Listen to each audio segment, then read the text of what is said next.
Hello everyone, welcome to radiant academy. मैं अमोल चेपे आप सभी का स्वागत करता हूं रेडिएंट एकेडमी के इस नए एडिटोरियल के एनालिसिस में। आज 16 अगस्त है। आज जो द हिंदू में एडिटोरियल आया है प्राइम मिनिस्टर्स की एड्रेस पे, उस पे बात करेंगे, उसको डिस्कस करेंगे। उससे पहले 10 नए वर्ड्स देखेंगे। पर before that I want to tell you two important things. First, जैसे मैंने पहले भी कहा है पहले की क्लासेस में, 12 अगस्त से नई फाउंडेशन बैच शुरू हो चुकी है।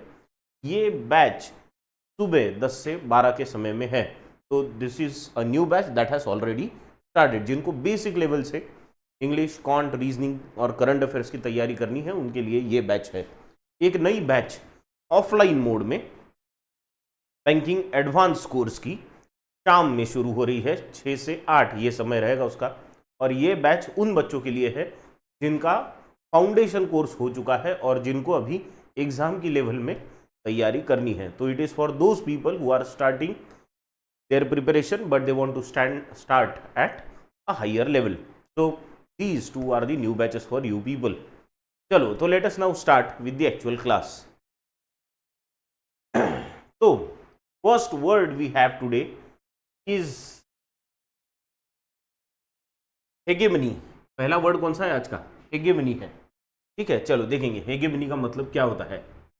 The country's economic hegemony in the region was evident through its influence on trade policies and national politics, regional politics। क्या दिया है? कंट्री का जो इकोनॉमिक हेगेमनी था, है ना, हेगेमनी बोलो या हेगेमनी बोलो, इन द रीजन, वो रीजन में वॉज एविडेंट, ये दिख रहा था। किस चीज से दिख रहा था? Through its influence on trade policies and regional politics. Regional politics में भी उनका दबदबा था और ट्रेड पॉलिसीज में भी उनका दबदबा था। ये दबदबा किस चीज से दिख रहा था? उनकी हेगेमनी से, है ना। हेगेमनी का मतलब होता है कोई दबदबा, डोमिनेंस, है ना, लीडरशिप।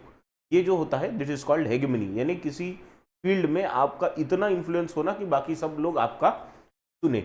बहुत बार हम लोग मोनोपोली यूज करते हैं एक वर्ड। मोनोपोली का मतलब क्या होता है? किसी एक ही कंपनी, एक ही पार्टी या किसी भी एक का इतना राज होना कि बाकी किसी की कंपटीशन ना होना।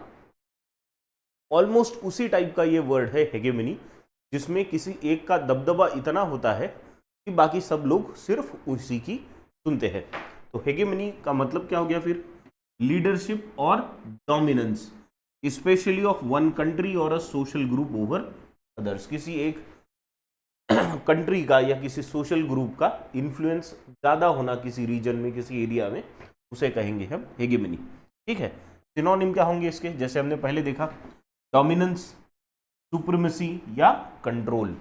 सुप्रीमेसी मतलब कोई सुपर पावर है और उसकी सुप्रीमेसी है। सुपर पावर की ही सुप्रीमेसी होनी चाहिए ऐसा नहीं है।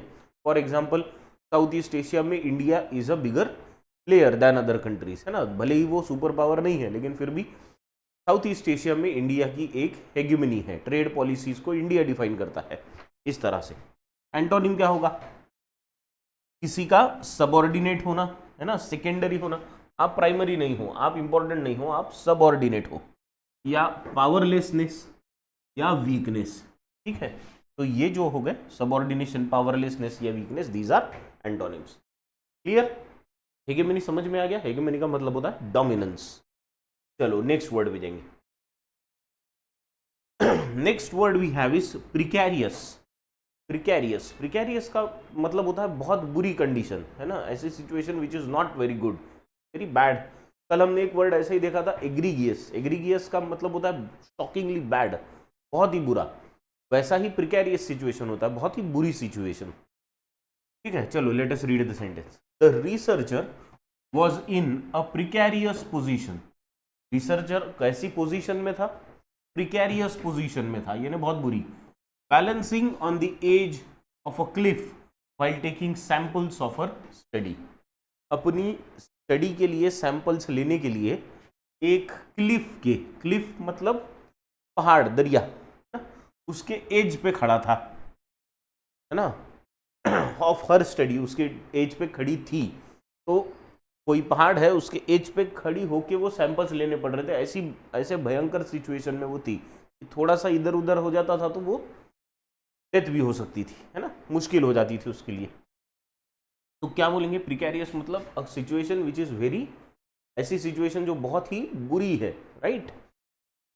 क्या मतलब होगा इसका, not securely held in a place, dangerously likely to fall और कोलैप्स, या अनसर्टन पोजीशन, ऐसी पोजीशन जहां पे आपको कुछ पक्का पता नहीं होता, आगे का कुछ भी हो सकता है, तो ऐसी सिचुएशन को हम बोलेंगे कौन सी सिचुएशन, प्रिकैरियस सिचुएशन, बहुत ही बुरी सिचुएशन होती है, ठीक है। सिनोनिम क्या होगा इसका, अनस्टेबल, इनसिक्योर या पेरिलियस, है ना, अनस्टेबल, इनसिक्योर या पेरिलस। पेरिलस का मतलब भी अनसर्टन होता है, you are in a situation where you don't know what exactly to do, है ना, आप फंस चुके हो उस सिचुएशन में, ऐसी सिचुएशन को कहते हैं पेरिलस सिचुएशन। एंटोनिम्स क्या होंगे इसके, स्टेबल, सिक्योर या सेफ, ठीक।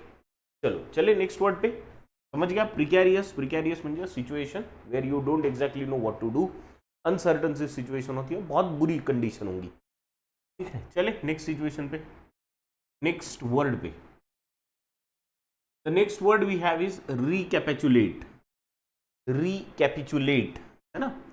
चलो सेंटेंस पढ़ेंगे। रिकैपिचुलेट का मतलब वैसे होता है सारी चीजों को समराइज करना, that is called recapitulate.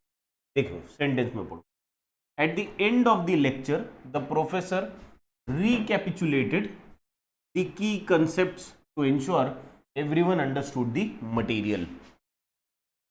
Lecture के अंत में प्रोफेसर ने क्या किया, रिकैपिचुलेट किया सारे की कंसेप्ट्स को, रिकैपिचुलेट किया मतलब सारे कंसेप्ट्स को समराइज किया, ठीक है। तो रिकैपिचुलेट का मतलब क्या होता है, to summarize and state again the main points of, summarize करना और उन चीजों को वापस दोहराना ताकि लोगों को समझ में आए। सिनोनिम्स क्या होंगे इसके, समराइज करना, रीस्टेट करना या रिव्यू करना। समराइज तो हमने वर्ड देख लिया, रीस्टेट करना मतलब फिर से बताना, रीस्टेट, स्टेट मतलब बताना, रिव्यू मतलब रिव्यू यानी फिर से उन मुद्दों को देखना या समझाना। चलो एंटोनिम क्या होंगे इसके, इलैबोरेट करना यानी वापस फिर से पूरा एक्सप्लेन करना, दैट इज इलैबोरेट, एक्सपांड करना या ओमिट कर देना, किसी चीज को समराइज करने से पहले निकाल देना अपनी चर्चा में से, ठीक है, उसको कहते हैं ओमिट करना, right.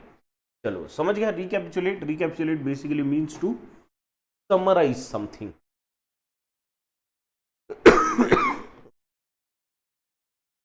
The next word we have is disparate। क्या वर्ड है, disparate। चलो सेंटेंस पढ़ेंगे। The conference brought together scholars from disparate fields leading to a rich exchange of ideas। Rich exchange of ideas हुई, क्यों, क्योंकि उस conference में disparate fields से लोग आए थे।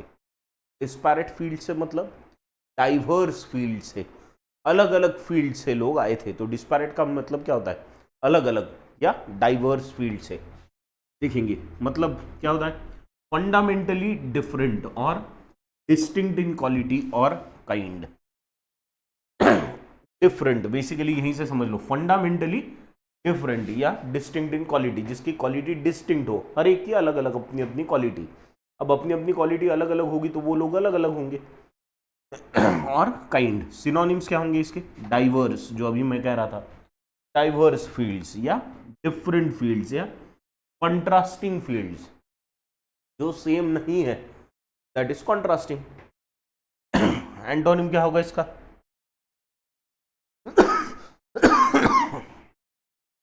डिफरेंट का एंटोनिम लो या डाइवर्स का एंटोनिम लो, क्या हो गया, सिमिलर। डाइवर्स का एंटोनिम क्या होता है, यूनिफॉर्म, सब सेम है ना।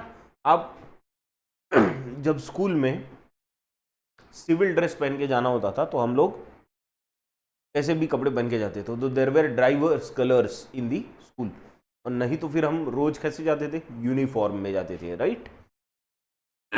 होमोजीनियस, होमोजीनियस मतलब when everyone has the same quality, समझ गए। डिस्पैरेट का मतलब, डिस्पैरेट मतलब डिफरेंट या डाइवर्स। चलो next word, the next word we have is salient.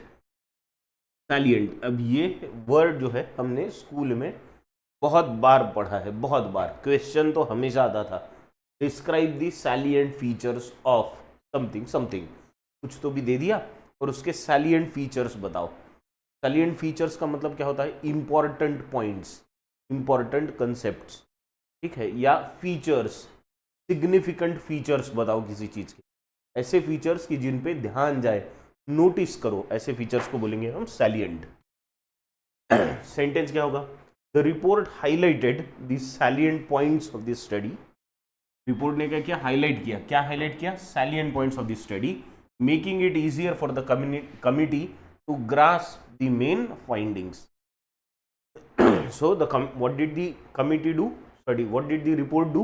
The report highlighted the salient points. Salient मतलब important points, ठीक है। क्या मतलब होगा इसका? मोस्ट नोटिसेबल और इम्पॉर्टेंट और प्रोमिनेंट, तीनों एक ही चीज बताते हैं, है ना। एक तो ऐसे पॉइंट्स जो आपको नोटिस में आए जल्दी से, या इंपॉर्टेंट पॉइंट्स हो या प्रोमिनेंट पॉइंट्स हो। सिनोनिम्स, प्रोमिनेंट यही दिया है, नोटिसेबल भी है, इंपॉर्टेंट भी है, तीनों वैसे भी सिनोनिम्स है। और कौन हो सकते हैं? प्रोमिनेंट तो दिया है। कॉन्स्पिक्यूअस यानी ऐसे पॉइंट्स की जिनको जो जल्दी से ध्यान में आ जाए, इंपॉर्टेंट हो, या सिग्निफिकेंट। एंटोनिम क्या होगा इसका? इनसिग्निफिकेंट, माइनर या ऑब्सक्यूर। माइनर का मतलब क्या होगा? ऑफ लेस इंपॉर्टेंस, छोटा सा मुद्दा। माइनर मतलब छोटा, है ना। ऑब्सक्यूर मतलब, ऑब्सक्यूर का मतलब होता है अनक्लियर, जो क्लियरली मेंशन्ड नहीं है हो गया अनक्लियर, ठीक है ना।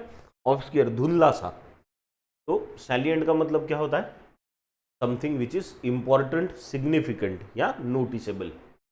चलो, shall we move on to the next word. The next word we have is palliative. Palliative, palliative का मतलब होता है अगर आपको कहीं दर्द हो रहा है तो दर्द में से थोड़ी देर के लिए छुटकारा मिलना, या जो ऐसी चीज है जो दर्द में से आपको लिए थोड़ी देर छुटकारा दे, तो उसे कहेंगे पैलिएटिव। पेन किलर की तरह, ठीक है ना, pain killer.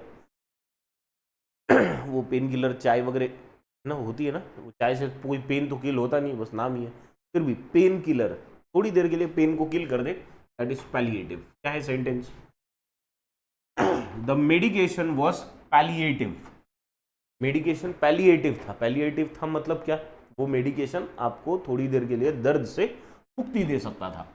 Providing temporary relief from the symptoms but not curing the disease. Disease को क्यूर कर नहीं करता था, बट क्या करता था? थोड़ी देर के लिए दुख या दर्द से रिलीफ मिल जाता था। तो ऐसी चीज को कहते हैं पैलिएटिव। मतलब क्या है इसका? रिलीविंग पेन, पेन रिलीव करने वाला। एलिविएटिंग अ प्रॉब्लम, या कोई प्रॉब्लम में अगर आप हो तो उससे थोड़ी देर के लिए बाहर निकालने वाला। Without addressing the underlying cause, ये इंपॉर्टेंट चीज है ना। This is the more important thing. Palliative का मतलब सिर्फ इतना नहीं होता कि आपको दुख या दर्द में से बाहर निकाले, प्रॉब्लम से बाहर निकाले। वो एक टेम्पररी रिलीफ देता है, बट वो मेन चीज पे अटैक नहीं करता, यानी जिस जो मेन कारण है उससे आपको छुटकारा नहीं मिलता। टेम्पररी रिलीफ देना यानी पैलिएटिव। सिनोनिम क्या होंगे इसके? सूदिंग यानी जिससे आपको शांत लगे, सूदिंग हो।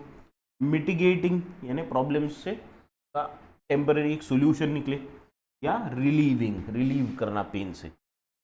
एंटोनिम पेन से रिलीव करना, पेन और बढ़ना। और बढ़ने के लिए कौन सा वर्ड होता है? एग्रीवेटिंग या एग्जाजरबेटिंग। एग्जाजरबेटिंग का मतलब क्या होता है? एग्जाजरबेटिंग यानी पहले ही बुरा है और बुरा होना, दैट इज एग्जाजरबेटिंग। एग्रीवेटिंग तो रिपीट हो गया, ठीक है। तो एग्रीवेटिंग और एग्जाजरबेटिंग दोनों का मतलब होता है बढ़ना या बुरे से और बुरा, बद से बदतर। ठीक, क्लियर, समझा? पैलिएटिव, पैलिएटिव मतलब क्या? पेन से रिलीफ, पेन से टेम्पररी रिलीफ मिलना, ठीक है। चले नेक्स्ट वर्ड पे। The next word we have is reprobate. Reprobate, reprobate actually ऐसे व्यक्ति के लिए यूज होता है जो व्यक्ति इमोरल हो। इमोरल यानी जिसके नैतिकता ही नहीं है, जिसमें ना, उस व्यक्ति को हम रिप्रोबेट कहते हैं, जिसमें नैतिकता नहीं है, कुछ भी करता चला जाए, है ना, कोई नैतिक आधार नहीं होता उसके निर्णय के पीछे। चलो देखो सेंटेंस क्या है। द नॉवेल्स प्रोटैगोनिस्ट, प्रोटैगोनिस्ट मतलब जिसके बारे में नॉवेल लिखी गई है, जो मेन कैरेक्टर है उसमें का वो। The novel's protagonist was a reprobate who lived the life of excess, excess यानी बहुत खर्चे करना, बड़ी लाइफ जीना, दैट इज एक्सेस, हर चीज बहुत ज्यादा करना, बहुत ज्यादा, हर चीज में बहुत ज्यादा। एंड इंडल्जेंस विदाउट रिमोर्स, और ऐसी चीज में खुद को झोंक देना जो बुरी है और उसके लिए कोई पछतावा भी ना होना। रिमोर्स का मतलब होता है पछतावा, गलत लगना, कोई चीज, गिल्ट फील करना, है ना, गिल्टी फील करना। तो ये कुछ नहीं लगता था उसको, है ना, वो बस बुरी चीजें है तो करता जाता था, पर उसको उसका कुछ बुरा नहीं लगता था। मतलब जो प्रोटैगोनिस्ट था नॉवेल का, वो एक विलन था, विलन। तो विलन पे ही लिखी गई नॉवेल है बेसिकली, ऐसा मतलब होगा उसका। तो रिप्रोबेट मतलब ऐसा बंदा जो हर बुरी चीज में इन्वॉल्व तो हो, लेकिन उसको पछतावा भी ना हो, तो लगे नहीं जो किया वो सही है।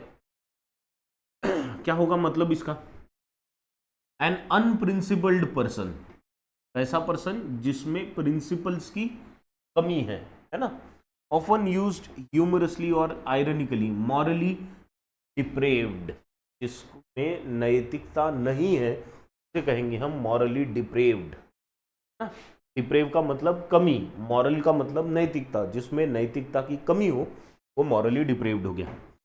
सिनोनिम स्काउंड्रल, स्काउंड्रल मतलब स्काउंड्रल या रोग, मतलब गुंडा, या गुंडा बोलो, या बुरा व्यक्ति जिसे हम कहते हैं ना, दैट इज स्काउंड्रल, या रोग या विलन, है ना। चलो एंटोनिम क्या होगा इसका? ऐसा व्यक्ति जिसमें बहुत मॉरलिटी है उसे हम कहेंगे वर्चुअस, सही आदमी, सभ्य व्यक्ति, सभ्य व्यक्ति को क्या कहेंगे? वर्चुअस है, रिलीजियस है, मॉरल है, या अपस्टैंडिंग है। अपस्टैंडिंग का मतलब समवन हु हैज प्रिंसिपल्स, वो अपने प्रिंसिपल्स के साथ हमेशा खड़ा होता है, उसे कहेंगे हम अपस्टैंडिंग। समझ गए? रिप्रोबेट का मतलब, रिप्रोबेट बेसिकली विलन टाइप का व्यक्ति है जिसमें नैतिकता नहीं होती। अगर आपने कल के लेक्चर में वो आरजी कर मेडिकल कॉलेज जो है, कहाँ कोलकाता का, उस वहाँ पे रेप और मर्डर की केस हुई थी, उसमें चर्चा की, है ना। अब उसमें जो आरोपी है उसको रिमोर्स ही नहीं है जो किया उसका, है ना। और हम ऐसी बहुत सारी केसेस इतने में देख रहे हैं जहाँ पे कोई व्यक्ति कुछ घटना, ऐसी बुरी घटना को अंजाम देता है तो उसे उसका बुरा भी नहीं लगता, ऐसे व्यक्ति को हम रिप्रोबेट कहेंगे, ठीक है। मोरालिटी खत्म हो चुकी है। Next, the next word we have is nascent. Nascent, nascent मतलब एकदम नया, कुछ तो भी नया, एकदम new born, something which is new born is nascent. New born तो होता है लेकिन उसमें पोटेंशियल बहुत दिखता है हमको। नेसेंट टेक्नोलॉजी के केस में यूज होता है बहुत बार। नेसेंट टेक्नोलॉजी मतलब ऐसी टेक्नोलॉजी जो अभी अभी आई है और अभी यहाँ से आगे बहुत ग्रो करेगी, that is nascent technology, something very new. क्या है यहाँ पे? नेसेंट टेक्नोलॉजी, देखो यहीं पे यूज हो। Nascent technology showed great promise though it was still in the early stages of development. Nascent technology कैसी थी? नेसेंट थी, नई थी, लेकिन उसमें पोटेंशियल दिख रहा था। क्या मतलब होगा इसका? जस्ट कमिंग इनटू एग्जिस्टेंस, एकदम नया, न्यू बॉर्न बेबी को नेसेंट कहते हैं हम लोग, न्यू बॉर्न बेबी की तरह, है ना। Beginning to display signs of future potential. Synonym क्या होगा इसका? इमर्जिंग, डेवलपिंग, या फ्लैगलिंग। फ्लैगलिंग मतलब भी नया, which is going to develop, जिसमें पोटेंशियल है और अभी वो ग्रो करेगा। एंटोनिम क्या होंगे इसके? ऑलरेडी बड़ा हो चुका है, मतलब मैच्योर या डेवलप्ड या इस्टेब्लिश्ड, ठीक है। तो नेसेंट का मतलब होता है एकदम नया, समथिंग वेरी न्यू, वेयरएज उसका एंटोनिम होगा मैच्योर, जो ऑलरेडी बढ़ चुका है। समझ गए नेसेंट? चले अगले वर्ड पे, वेनरेबल। वेनरेबल, देखो वेनरेबल का वैसे मतलब बहुत सिमिलर है, कल हमने जो एक वर्ड देखा था उससे। कल हमने देखा था रेवरेंट, रेवरेंट ये वर्ड हमने कल देखा था। तो मैंने आपको कहा था किसी को रेवर करना, रेवर करना मतलब उस व्यक्ति को मानना, उसकी रिस्पेक्ट करना। Venerable is very similar to reverent. Venerable का मतलब होता है ऐसे व्यक्ति कि जिनको आप वेनर कर सके, वेनर मतलब फिर से वही रिस्पेक्ट कर सके, मान सम्मान, या ऐसा व्यक्ति जिसके पास नॉलेज, अनुभव बहुत ज्यादा है, उसे कहेंगे हम वेनरेबल। देखो क्या दिया है, the venerable professor was admired not only for his extensive knowledge but also for his long and distinguished career in academia. क्या मतलब है, the venerable professor was admired, क्यों एडमायर करते थे लोग उनको, एडमायर करते मतलब उनका नाम लेते थे, उनको मानते थे, सम्मान करते थे, क्यों, क्योंकि उनका नॉलेज कैसा था, एक्सटेंसिव था। इतना ही नहीं, उनके बहुत लंबे करियर के लिए भी, है ना, इन दोनों चीजों के लिए उनको मानते थे। तो किसी को मानना, रिस्पेक्टफुली मानना, सम्मान करना इज वेनरेबल। क्या होगा मतलब इसका, accorded a great deal of respect specially because of age, wisdom और कैरेक्टर। किसी को उनकी उम्र की वजह से, उनकी क्या होशियारी की, विजडम की वजह से, समझदारी की वजह से, या कैरेक्टर की वजह से सम्मान देना, यानी वेनर करना, ऐसे व्यक्ति को हम बोलेंगे वेनरेबल है। सिनोनिम क्या होगा इसका, रिस्पेक्टेड, एस्टीम्ड या रेवर्ड। कल देखा था ना रेवर, तो रेवर से ही रेवर्ड बना, ठीक। चलो एंटोनिम क्या होगा, डिसरिस्पेक्टेड, डिसऑनर्ड या डिसरिगार्डेड। सारे एंटोनिम्स है, डिसरिस्पेक्टेड, डिसऑनर्ड, डिसरिगार्डेड। तो वेनरेबल समझ गया, जिनका सम्मान हो उनको कहते हैं वेनरेबल। चलो, and the last word for today we have is अलैक्रिटी।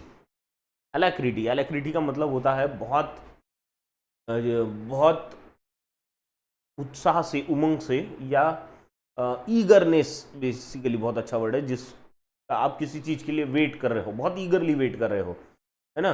आपके दोस्त की शादी फिक्स हो गई, तो आप उसकी इनविटेशन का जैसे वेट करते हो, ईगरली वेट करते हो, that is called you are waiting with alacrity, है ना, उसे कहते हैं ईगरनेस। चलो क्या है सेंटेंस देखेंगे अलैक्रिटी का, कि accepted the invitation to the conference with great alacrity, excited about the opportunity to network. To network मतलब लोगों से संबंध बनाने में, लोगों से मिलने में उसे अच्छा लगता था, और उसे लगा कि अपना नेटवर्क और बढ़ सकेगा इस चीज से। इसलिए जब कॉन्फ्रेंस का इनविटेशन आया तो उसने कैसे एक्सेप्ट किया, विद ग्रेट अलैक्रिटी, मतलब बहुत उत्साह से, उत्साह से या ईगरनेस से, ईगरनेस यानी उत्साह नहीं होता, मुझे एग्जैक्ट वर्ड नहीं याद आ रहा है उसके लिए, उसकी बहुत ही इच्छा थी वो कि वो इनविटेशन मिलना चाहिए और मिल गया, उसे कहेंगे हम विद ग्रेट अलैक्रिटी। मतलब क्या, ब्रिस्क एंड चीयरफुल रेडीनेस, हाँ बहुत तैयारी से, रेडीनेस, वो ऑलरेडी तैयार थे उसके लिए, ईगर थी। सिनोनिम क्या, देखो यहाँ ईगरनेस आया है, विलिंगनेस या प्रॉम्प्टनेस। प्रॉम्प्टनेस मतलब झट से, विदाउट मच डीले, पट से कर दिया। एंटोनिम क्या होगा इसका, अपोजिट, रिलक्टेंस, नहीं यार नहीं जाना है, नहीं करना है ना, या एक्सेप्ट कर भी लिया तो भी ऐसे कि यार नहीं जाना था, अब दे ही दिया है तो देखेंगे, सोचेंगे, उसे कहते हैं हम रिलक्टेंस। हेजिटेशन, जाऊं कि नहीं जाऊं। अनविलिंगनेस, बिल्कुल करने की कोई इच्छा ना होना। तो आपकी बहुत इच्छा अगर है और आप बहुत इच्छा से किसी चीज को एक्सेप्ट करते हो, तो यू एक्सेप्ट इट विथ अलैक्रिटी। समझ गए, यहां तक आई थिंक सारा क्लियर है, ठीक। चलो now let us move on to the editorial for today.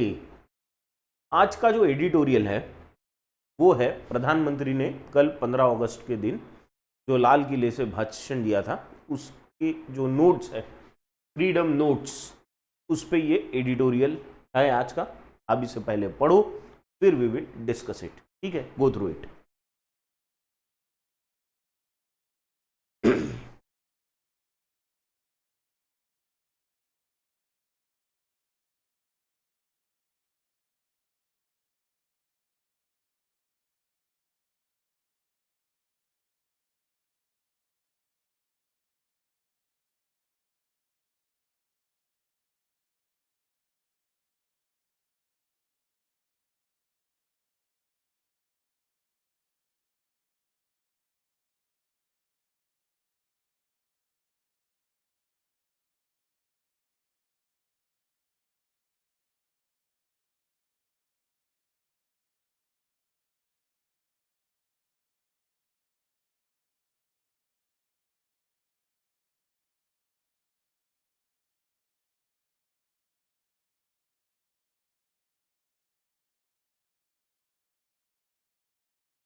ठीक, डन, पढ़ लिया।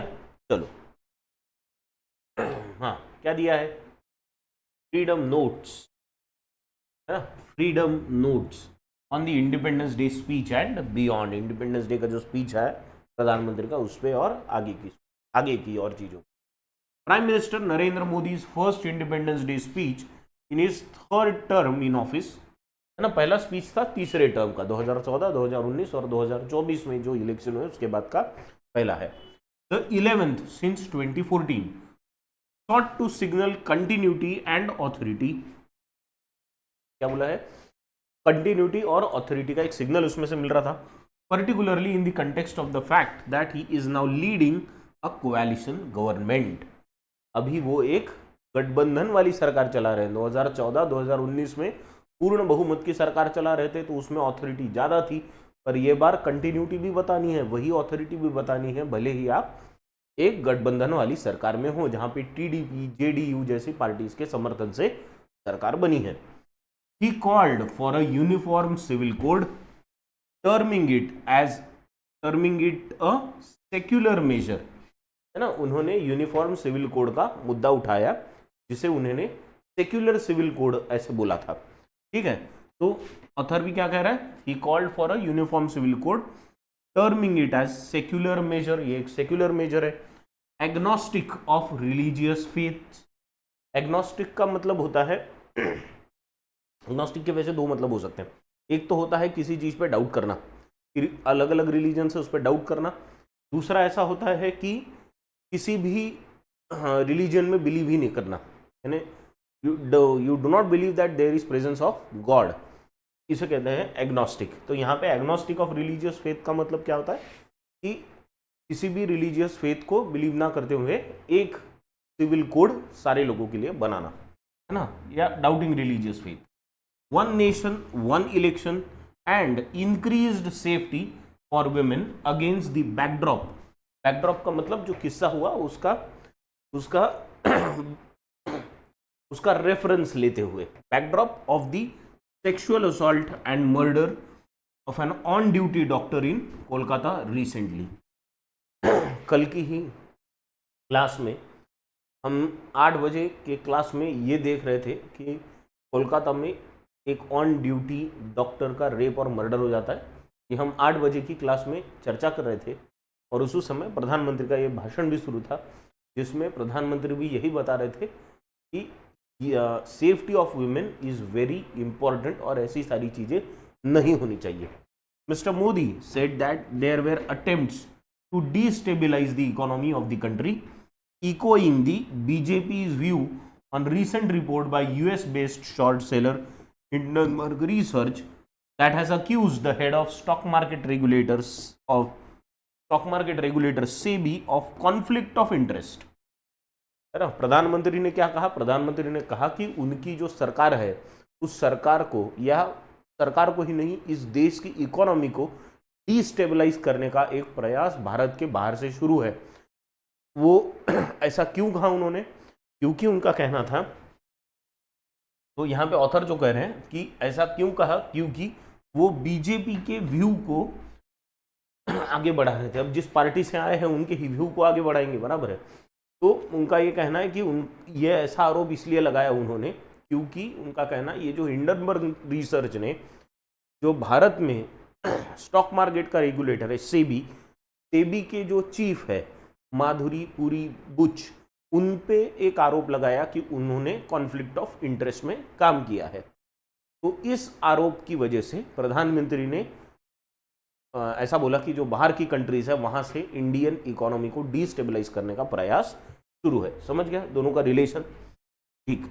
Mister Modi criticised the continuing trend of dynastic politics and suggested that 1 lakh first generation young leaders should enter electoral politics at various levels। और एक चीज क्या कही प्रधानमंत्री ने, ये भी कहा कि ये जो कंटिन्यूअसली बढ़ती हुई डायनास्टिक पॉलिटिक्स हो रही है, डायनास्टिक पॉलिटिक्स का मतलब होता है कोई एक नेता है, अब वो नेता का लड़का ही नेता बने, नेता की लड़की है वो नेता बने, तो नए लोग कैसे आएंगे, नए लोग पॉलिटिक्स में आने चाहिए ताकि नई नई अलग अलग विचारधाराएं भी पॉलिटिक्स में आए। ये कब होगा? तभी होगा, इसके लिए एक सॉल्यूशन भी दिया कि प्राइम मिनिस्टर ने क्या कहा कि 1 लाख फर्स्ट जनरेशन के, यानी अब जिनके घर में कभी कोई पॉलिटिक्स में नहीं था, ऐसे 1 लाख लोगों को पॉलिटिक्स में एंटर होने की जरूरत है, इलेक्टोरल पॉलिटिक्स में एंटर होने की जरूरत है अलग अलग लेवल पे। And also expressed hope for peace being restored in Bangladesh. और उन्होंने क्या कहा? बांग्लादेश में पीस रिस्टोर होना चाहिए या होगा, ऐसी उन्होंने आशा जताई। रिवीविंग his 2 terms in power, he claimed that India has made great strides in manufacturing and in fighting corruption। पिछले 2 टर्म्स में, यानी 2014 से 19 और 19 से 24, इन दोनों का जब उन्होंने खुद ने रिव्यू किया तो उसमें उन्होंने कहा कि भारत ने बहुत प्रोग्रेस की है मैन्युफैक्चरिंग सेक्टर्स में, बड़ी स्ट्राइड्स ली है। स्ट्राइड्स ली है मतलब बड़े कदम लिए हैं, कहाँ पे? मैन्युफैक्चरिंग सेक्टर में, और करप्शन कम करने में, और यानी फाइटिंग करप्शन से लड़ने में बहुत बड़े कदम उठाए हैं। And vowed to stay the course regardless of obstacles. और ये भी आश्वासन दिया लोगों को कि हम यही रास्ते पे चलने वाले हैं, मैन्युफैक्चरिंग की ग्रोथ होगी और करप्शन से लड़ाई जारी रहेगी, भले ही कितने मुश्किलात उसमें आए। मुश्किलात मतलब ऑब्स्टैकल्स, बाधाएं कितनी भी आए, हम करप्शन से लड़ते रहेंगे। ये आश्वासन प्रधानमंत्री ने कल अपने भाषण में दिया। समझ गए? तो ये तो पहला पार्ट था। चलो now go through the second part, read it.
चलो डन, पढ़ लिया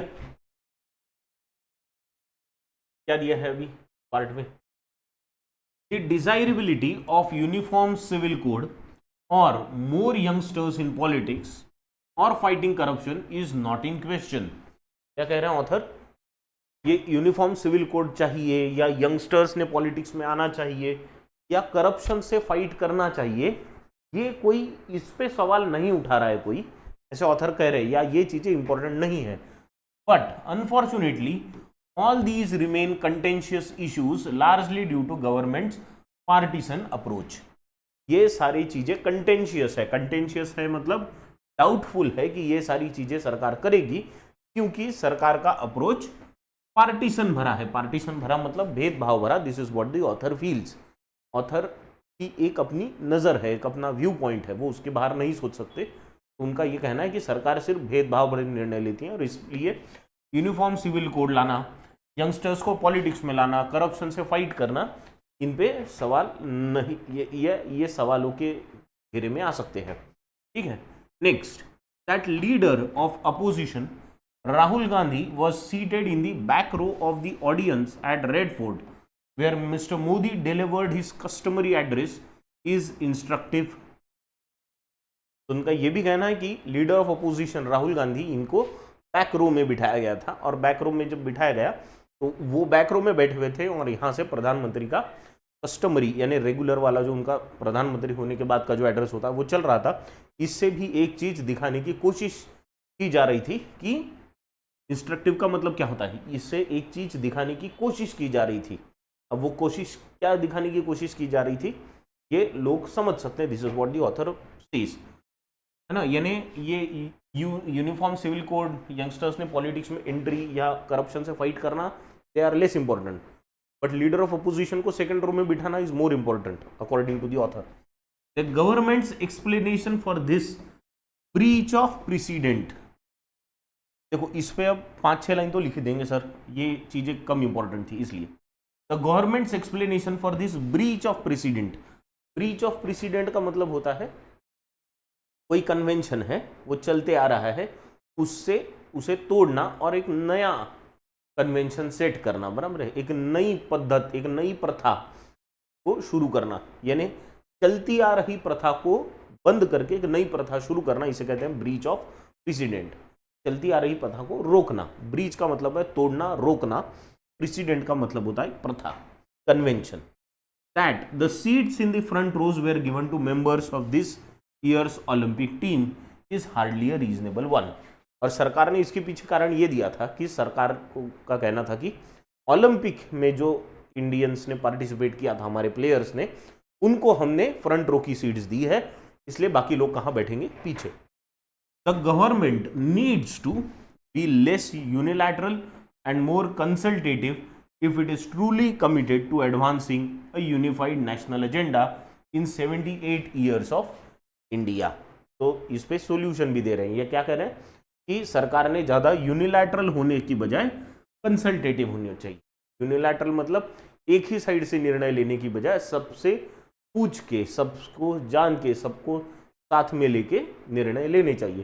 सबका साथ सबका विकास करना चाहिए। This is what the author is saying. चलो नेक्स्ट, और क्या दिया है? A uniform civil code, a uniform civil code in country as diverse as India requires consensus building. तो यूनिफॉर्म सिविल कोड अगर हिंदुस्तान में लागू करना है तो इसमें कंसेंसस बहुत जरूरी है, एक मत होना बहुत जरूरी है। तो ऐसे कंट्री में, ऐसा कंट्री जो इंडिया जितना डाइवर्स है, भाई इतना डाइवर्स है तो कंसेंसस बनेगा कैसे, ये भी जरा सोचना पड़ेगा। And ending the opportunistic use of the issue to attack the Muslim community. तो ऑथर का कहना है कि यूनिफॉर्म सिविल कोड हो गया, अगर इसको लागू करते हैं तो सरकार की इसके पीछे की मंशा सिर्फ और सिर्फ मुस्लिम कम्युनिटी को अटैक करना है। The government cannot fight corruption, the government cannot fight corruption by investigating only opposition leaders and overlooking serious charges against functionaries such as SEBI chief. दूसरा आरोप क्या लगा रहे हैं यहाँ पे ऑथर कह रहे हैं कि सरकार करप्शन से फाइट करने की जो बात कह रही है वो सिर्फ अपोजिशन लीडर्स को जेल में डाल के नहीं कर सकती, तो इनको सेबी के जो चीफ है जिन पे आरोप लगे हैं उनकी भी जांच करनी चाहिए। Criticism of the government is not a conspiracy to destabilise the nation. और क्या कहना है ऑथर का कि सरकार की अगर कोई सरकार का अगर कोई क्रिटिसिज्म करे, सरकार को अगर कोई क्रिटिसाइज करे, तो इसका मतलब ये नहीं होता कि वो देश को डिस्टेबिलाइज करने की कोशिश कर रहा है। अब भारत की बाहर की शक्तियां ये भले ही करे, पर यहां पे हमारे ऑथर को ऐसा नहीं लग रहा है। And labelling it as such is appealing only to a diminishing number of people. और ये बहुत कम लोगों को अपील कर रहा है। अपील करना किसी चीज का मतलब उन लोगों को ये चीज सही लगना, ये बहुत कम और उनसे भी कम लोगों को अभी लग रहा है। ये ऑथर का व्यू है, ठीक है। बहुत बार ऐसे आर्टिकल्स ऑफिस में बैठ के लिखे जाते हैं जहाँ पे जनता से कोई विशेष संपर्क नहीं होता, तो बहुत बार ऐसा हो जाता है कि काफ़ी सारी चीज़ों पे ऑथर्स के व्यू में differ from what generally the public thinks और the majority of public thinks, इस तरह से, ठीक है। चलो लास्ट 4 लाइन्स है, जल्दी से पढ़ लो इसको या साथ में पढ़ेंगे, चलो वैसे भी 4 ही लाइन्स है। चलो, Independence Day should be a good occasion as any other to remember that the nation is not the government. और ऑथर का क्या कहना है कि इंडिपेंडेंस डे ऐसा ओकेजन है जैसे भी बाकी ओकेजन्स की तरह ये भी एक अच्छा ओकेजन है जहां पे हमको ये याद रखना चाहिए कि देश मतलब सरकार नहीं होता, देश अलग है, देश चलाने के लिए सिर्फ सरकार है। And certainly not synonymous with the party in power. और इसका मतलब जो पार्टी पावर में है वही देश है, ये तो बिल्कुल नहीं होता, कोई कह भी नहीं रहा है ऐसे। The freedom is for keeping the government of the day accountable to the people through a political process. और क्या है, the freedom is for keeping the government of the day accountable to the people through a political process. हमें जो ये आज़ादी मिली है, ये स्वातंत्र हमें जो मिला है, ये सिर्फ किस लिए मिला है, ये इसलिए मिला है ताकि हम अपनी सरकार चुन सके और इस सरकार को अकाउंटेबल रख सके जो चीज़ें हमें चाहिए उन चीज़ों के लिए, ठीक है। तो this is what the author feels, समझ गए। और ये बराबर भी है, यहाँ कुछ भी गलत नहीं है। देश अपनी जगह होता है, सरकारों का काम देश चलाना इतना ही होता है, और हमारी और सरकार की जिम्मेदारी और जवाबदेही लोगों के प्रति होती है, जहाँ पे लोगों का पार्टिसिपेशन भी बहुत ज़रूरी है। पर आप एक ही मत लेके जो आरोप आप दूसरे पे लगाते हो कि आप एक ही मत समझ के चलते हो, शायद वही आरोप आप पे भी लग सकता है। तो एज अ स्टूडेंट हमको दोनों साइड समझना ज़रूरी है कि पक्ष क्या है, विपक्ष क्या है, और फिर अपने मत बनाना हमारे लिए ज़रूरी होगा, ठीक है। चलो, तो let us now move on to the final part, जहाँ पे there are few questions for you people, जिनके आंसर्स आपको कमेंट बॉक्स में देने हैं। The first question is, why did the PM say that there were attempts to destabilise the economy. Economy को destabilise करने के अटेम्प्ट चल रहे हैं, ऐसा प्रधानमंत्री ने क्यों कहा। Which of the following issues were mentioned in the PM's address. कौन से इश्यूज यहाँ जो दिए गए हैं, इनमें से कौन से इश्यूज पीएम के एड्रेस में थे। बाद में वर्ड दिया है आपको एग्नोस्टिक। एग्नोस्टिक का स्पेलिंग में गड़बड़ है थोड़ा सा, उसको करेक्ट कर लेना, यहाँ पे आई नहीं चाहिए, एग्नोस्टिक है वो। तो एग्नोस्टिक का आपको सिमिलर मीनिंग वाला वर्ड यहाँ से ढूंढना है, ठीक है। लास्ट में एक फ्रेज दी है आपको यहाँ पे, breach of president. Breach of president का मोर और लेस सिमिलर मीनिंग आपको ढूंढना है। और why does the author doubt intentions of the government. Why does the author doubt the intentions of the government, ये नहीं आएगा यहाँ पे, है ना, इंटेंशंस ऑफ द गवर्नमेंट। तो उसके लिए आपके पास 5 ऑप्शंस है, इनमें से आपको एक ऑप्शन सिलेक्ट करना है, ठीक। तो this is the editorial we have for today. Remember that 2 new batches, one of the batches has already started on 12th of August, which is foundation, और नया बैंकिंग एडवांस बैच 20 तारीख से शाम में 5:30 से 8 बजे तक के शुरू हो रहा है। तो you are all welcome to that batch. Thank you very much.